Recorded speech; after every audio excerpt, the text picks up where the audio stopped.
आगामीच्या दिवशी मात्र आपण 2 वर्षापासून जो एक चांगला संकल्प मांडला की आपण काही मल्ल बाहेरून आणून चांगल्या उंचीचे मल्ल आणल्यापासून तेव्हापासून सुद्धा आगाबा आपला उंचीचा व्हायला लागलाय.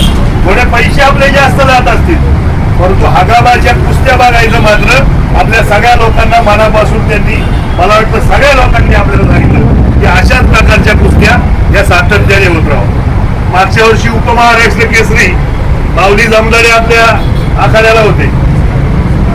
या वर्षी सिकंदर शेख सारखा पैलवान हा आपल्या आखाड्यामध्ये येणार आहे हे मी तुम्हाला सांगायला इच्छुक आहे. आणि सिकंदर शेखच्या विरुद्ध ट्रिपल हरियाणा केसरी हा जो पैलवान आहे याची कुस्ती आपल्याला पाहायला मिळणार आहे. त्यामुळे या वर्षीचा सुद्धा आखाडा हा रोमहर्षक होईल यासाठीचा प्रयत्न आपल्या सगळ्या मंडळींच्या माध्यमातून होत असतो.